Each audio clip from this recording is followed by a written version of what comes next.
everybody. My name is Paul Esden Jr., a.k.a. Boy Green. I'm the New York Jets digital reporter for Heavy.com. Happy holidays to all you crazy New York Jet fans out there. Yes, just fresh from the radio, Christmas office party. Jets Christmas at the Griswold, the Chicago Blackhawks jersey, of course. So got to represent. So hope you guys are all having a happy holiday. Well, it's going to be a Jets game day before those holidays. That's Jets Jaguars. Their only primetime game on the schedule, so beggars can't be choosers. So Thursday night football, Jets Jaguars. And to learn more about it, we decided to go behind enemy lines to bring on a Jaguars Insider here on the show. His name is John Shipley. He is the Jaguars beat reporter for Jaguar Report, and you guys can check out all his work at _John_Shipley. If I do have that correct, and let's bring him in to confirm and talk about this wonderful contest in the AFC. John Shipley joins us. What's up, John? Hey, how you doing, my friend? You are right about the username. There's like a 70-year-old beat writer for the Vikings named John Shipley who beat me by a couple of decades to that one. Well, there you go. Maybe it's your people, his people have to have one of those meetings to try to determine. I know we do that for football players sometimes. New guy comes in, hey, I want 75. What's it going to cost? So, John, I'm not aware of the financial situation that you're currently in, but something to potentially dive into for the future, perhaps. Yeah, no, especially with Christmas around the corner. Hey, there you go. And speaking of that, let's get into this thing. And John, correct me if I'm wrong here, but these guys, of course, will forever be connected. Zach Wilson, the number 2 overall pick, Trevor Lawrence, the number 1 overall pick. And from afar, well, from close on Zach Wilson, but from afar on Trevor Lawrence, it looks like both of these guys have had kind of this roller coastery up and down thing. But it seems like something has clicked for Trevor Lawrence, particularly over this last stretch, not only of Jaguars winning football games, but individually for himself, ever since really, I guess, that London game. Yeah, I mean, the numbers obviously weren't pretty for Trevor Lawrence as a rookie. You can talk all day about the situation and whatnot, but 12 touchdowns, 17 interceptions, that's not anything anybody expects out the number 1 overall pick. And then, yeah, up until the London game in week 8, he was definitely still roller coaster. He would have, some really strong performances followed by some letdown performances. And then in week 8 against London, there's a couple of reasons they lost that game to the Broncos, but one of the main reasons is because he throws a red zone interception that, it was on first and I think I want to say 1st and 1 or 1st and 2 from the goal, and it would have put them up 14-0. And since then, it definitely feels like a switch has been clicked. He really hasn't put the ball in harm's way that often since then. He had 2 turnovers against, this past weekend against the Cowboys. Those are the only turnovers he's had since then. So definitely feels like, he's found his footing. And, sometimes it takes those tough lessons, games like the Broncos game, to kind of make a guy wake up and realize, it's time to cut the crap and, figure it out. Is it as simple as that? Because I remember watching a Jaguars game, the London game rather, which did feature the Jaguars, and then I saw the one horrible Trevor Lawrence red zone pick where it seemed like he threw it right to the Broncos. I'm like, what the hell? What happened to the second coming? This was supposed to be the best guy since Andrew Luck, Peyton Manning, all these guys. I saw that, and again, mind you, I don't get to see every Jaguars game on a week-to-week basis, but I just went, initiate gag reflex. That's disgusting. And then you see a bunch of these games where he has these unbelievable touch passes and these incredible comebacks to win these games. Again, is it just what the hell am I doing? I'm Trevor Lawrence. Let me just figure this thing out. Or is there something tangible you can point to that has been the genesis of this magical turnaround? Yeah, no, I definitely do think part of it is him kind of realizing, if he wants to reach the kind of potential that, he's a very self-confident guy, the 2 years I've covered him, he very much believes that he is, that guy who deserved to be taken number 1 overall, that guy who can be, a great quarterback in the NFL. And I think the London game was kind of a moment for him to realize, he's costing the team games. And, for a lot of young quarterbacks, that's the thing that they have to learn is that, obviously not a lot of quarterbacks who are drafted highly go through losing in college. Lawrence obviously didn't lose that many games in college. But once you get to the NFL and you're realizing that, you're the reason your organization is losing games and, the pressure that's on your shoulders. I think, a lot of guys, it wakes them up. Some guys, they can't handle that pressure. Some guys can. In terms of what the Jags have done differently on offense since then, really not much. They've honestly lost some pieces. They're now turned to a backup left tackle and Walker Little. They've had some injuries at wide receivers. Zay Jones has played injured a few games. So they haven't changed that much schematically. It's just, they've allowed him to keep, really going up to the plate to swing, and he's figured it out. Well, let's talk about that quarterback comparison. I tweeted out the video earlier today. I saw it last night. Trevor Lawrence called the comparisons to Zach Wilson, quote, annoying. He does not like them. And then Zach Wilson, he wasn't as emphatic, but in the same kind of way and trying to do it in a nicer way, isn't really a big fan of it. He says, I'm playing the Jaguars defense. He's playing the Jets defense. There's really nothing to it. What do you make of the comparisons? Because regardless whether they like it or not, they, of course, will be forever linked because of the draft. Yeah, I mean, I think it's the same way as Trayvon Walker and Aiden Hutchinson are going to be linked for the rest of their careers because, they play the same positions. They went 1 and 2. Carson Wentz and Jared Goff, they've been linked ever since, they went 1 and 2. It's just one of those things that, it's not fair to ever compare, players across teams because every situation truly is different. Trevor Lawrence has been dealt a different hand in Jacksonville, and Zach Wilson's been dealt in New York, and Trey Lance has been dealt in San Francisco, things so on and so forth. So it's always tough to try to actually do those comparisons, but that's unfortunately just the nature of the business when you're taking number 1 and number 2 overall. They're going to hear those comparisons until they're done playing in the NFL. I mean, and the fact that this is already their second time playing each other in 2 years, I'm sure adds to that. Yeah, it's pretty crazy. Again, for everyone watching right now live, we're streaming live on our Heavy on Jets Facebook page, our YouTube channel, and also live on Twitter as well. Make sure you like the video. Hit subscribe down below for more juicy New York Jets content. And, of course, follow John Shipley for all the latest on the Jaguars news and nuggets. And with that being said, you would think by record, like the Jaguars, like this game means nothing. But it's not that it means nothing because if you squint, if you take on the old reading glasses, wait a second here. Is there an outside shot the Jaguars can steal the AFC South title? Yeah, no, I mean, with the Tennessee Titans, losers of 4 in a row, and the Jaguars have been able to win 3 of their last 5.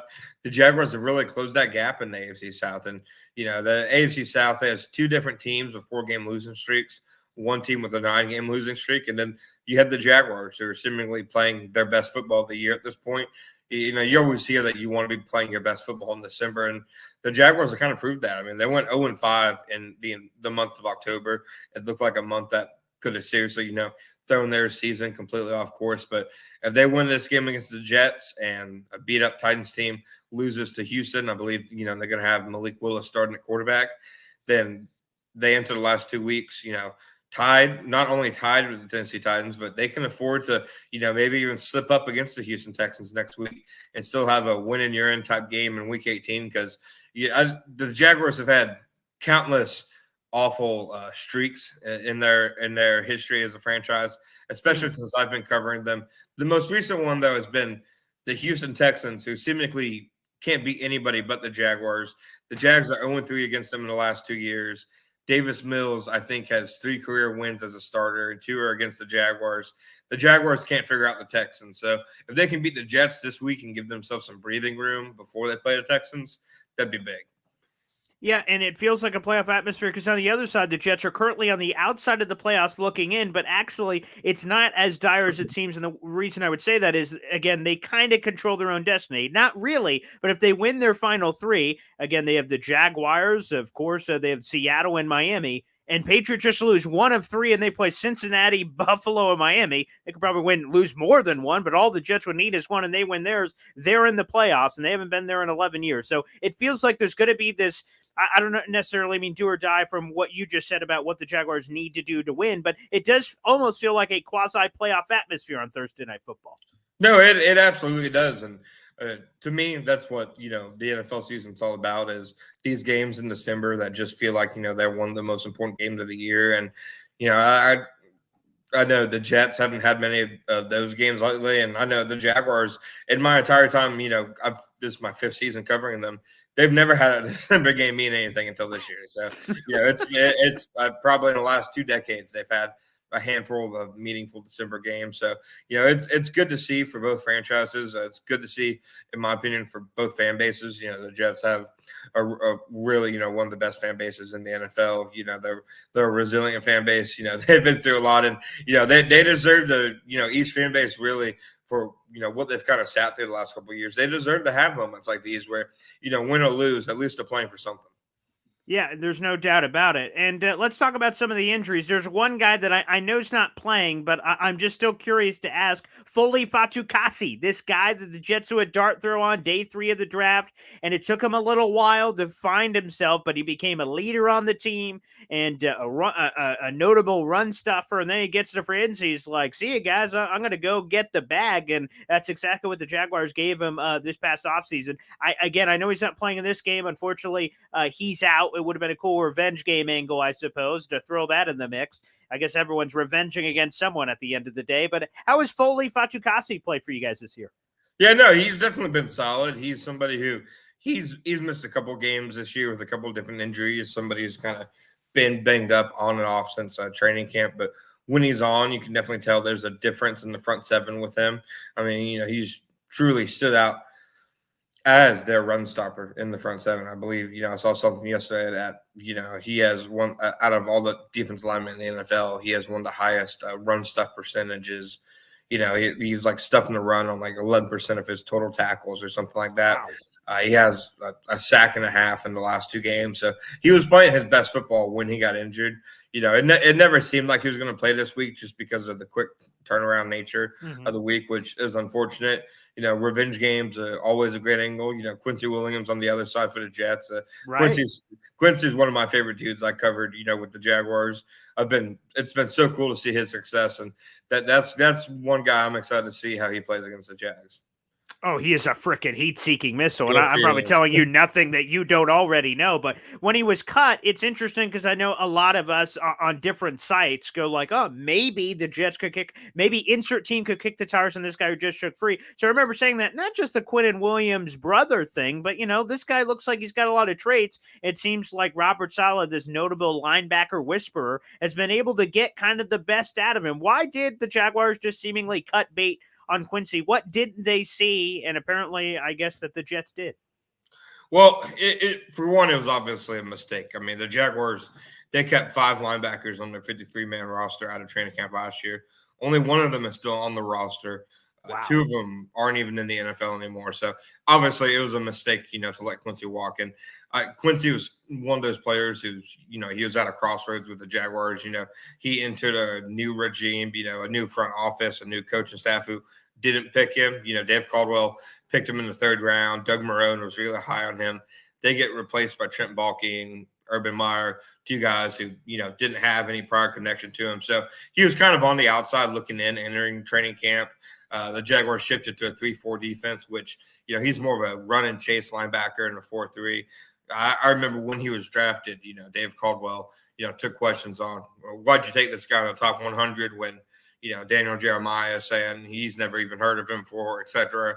And I think it was the 49ers who said they were also really high on him. And of course, their defensive coordinator at the time was Robert Saleh. So perfect scheme fit for him. He was a guy who he needed more patience, to develop. And, it was one of those things that you see happen with teams every single year. When there's a regime change, some guys just fall through the cracks. And obviously it was a mistake. Now, I mean, I said this before, and this will probably be seen by Jaguars fans as a hot take, but over the next 5 years, I would take Quincy Williams over Devin Lloyd. Whoa, mamacita. Okay, John. Way to rev the engine, baby. I like that. And I'm so happy for Quincy. No matter what, he's going to get the bag. He's set to be a free agent after this year. And I'm sure the Jets would love to keep him. And Quincy, I'm sure, feels a certain way to play both with his brother and the team. They gave him this chance to kind of find this more stuff to his game. So that is a TBD on Quincy, but very interesting there. Let's get some other injury stuff. Another guy, I'm going to be honest, John, I'm curious your take too. But Trayvon Walker is a guy that I don't want to say hated. That's probably too aggressive. But heading into the draft, I'm like, I just don't see the pass rush stuff that people are just kind of imagining with their eyes. So when he actually went number 1, I'm like, okay, maybe I'll be proven wrong here. So give me the skinny on how Trayvon Walker's played this year. And again, another guy that also is out there in the front 7 for the Jaguars for this game.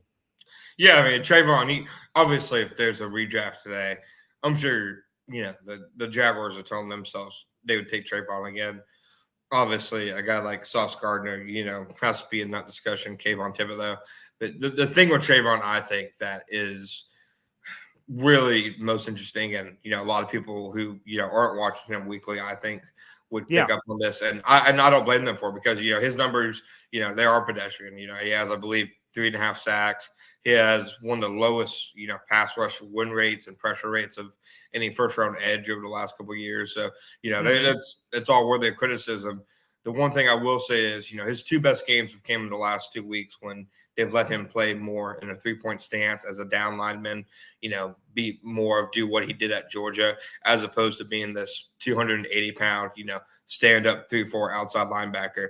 I think the position and plan they had when they drafted him isn't the best thing for him. I think he's been playing out of position for most of his rookie year. It just, as a stand-up pass rusher, he's not the same player coming off the ball. He's not as powerful, as dynamic, as explosive as he is as a down lineman. And, anybody who watched him at Georgia would say that is that this guy, needs to, he it's not to say he can't play edge, because he still very well can be a good edge rusher. It's just stop, asking him to rush from a 2-point stance. But that seems to be what they've built their defense on. And, he's kind of been miscast. And that's what made his injury so kind of, unfortunate for him is, they finally, the last, 2 games before his injury, had let him kind of be who he really is. And he had his 2 best games. Then, of course, has the ankle injury kind of derailed things. All right, let's get another injury in here. Big news. Cam Robinson, as Doug Peterson was indicating, likely out for the season earlier this week. How big of a loss is that? How is really the Jaguars offensive line kind of using that also as part of the conversation played this season in terms of protecting Trevor Lawrence? Yeah, no, that's a big loss. He's, Cam Robinson isn't a top 10 left tackle or anything like that, but he's an experienced and solid starting left tackle. He's going to have games and moments, such as against the Detroit Lions, he gave up 2 sacks. He's going to have a down game now and then, but he's mostly solid. He had a good game against Micah Parsons before he got hurt. So it's a loss, especially when, his replacement Walker Little, he's not a nobody. He was a number 45 overall pick out of Stanford. He was a consensus, 5-star recruit out of high school who likely would have been a first-round pick if it wasn't for COVID. He had an injury the year before COVID, so he really missed his last 2 years at Stanford, which kind of led him to slip in between the cracks some. But he looks like a legit NFL, starting caliber left tackle. He's just been on the bench behind a veteran guy. So, there's obviously probably going to be a little bit of a drop-off, but Little's a guy the Jaguars are really high on who probably eventually will be a full-time starter for them. As for the entire offensive line, they've been a solid unit. I would say they're elevated a good bit by Trevor Lawrence. Over the last 2 years, I think he has the 6th lowest sack percentage of any starting quarterback. And to me, pressures are an offensive line stat and sacks are a quarterback stat. So, he does a good job of mitigating pressures, kind of keeping their sack numbers low. But they're also a line that, there's not a guy on the line who's being blown up consistently every play who fans are just like, okay, this guy's a revolving door. Get him out of here. A couple of quickies before we get you out of here. James Robinson, that trade, it seemed like Jaguars fans, from what I saw, were split. Half of them saying, what the hell are the Jaguars doing? The other half said, good riddance. And then when he's with the Jets, he had a little bit of success. Jaguars fans said, I knew this was going to happen. And for the last batch of games, he's been a healthy scratch. He's been a little rambunctious in terms of when he hasn't gotten those PT. Hasn't gotten that PT. He has complained to some of the reporters around the Jets. What's kind of the take on the James Robinson trade in general? And obviously, it really hasn't been working out over the last batch of weeks here with the Jets. Well, it does not look like that pick's going to turn into a 5th-round pick for the Jaguars. Right. I'll say that. Right. It was a throwaway type trade for the Jets, which to me at the time, made sense. They needed depth at running back after the Breece Hall injury. They obviously saw the running game as, their path to really marching throughout the season. And, Robinson, I know he said he wasn't injured. He obviously dealt with injuries in Jacksonville, not just counting his Achilles, the knee injury, the long term of it was a serious factor in Jacksonville trading him. I don't think he would have been brought back to Jacksonville after the season because of their issues with, his potential longevity. So, I mean, it stinks because he was a great guy to cover in Jacksonville. He's really talented. He's a do-it-all kind of guy when he's healthy. He can pass block, he can catch, he has really good vision. It just seems like ever since injuries have popped up, he's kind of, lost his footing a little bit. All right, John, final one before we get you out of here. Thursday night football, baby. Jets, Jaguars, do or die. Everything on the line. What is your prediction for this contest? I mean, the Jaguars are red smoking hot, and the Jets couldn't be much colder. So, I mean, they're kind of heading, it seems, in opposite directions, but both teams absolutely need this. How do you foresee this playing out, John, with your official prediction? Yeah, I think the Jets win a close one. The Jaguars, their pass defense, especially missing guys like Trayvon Walker, Foley Fatukasi.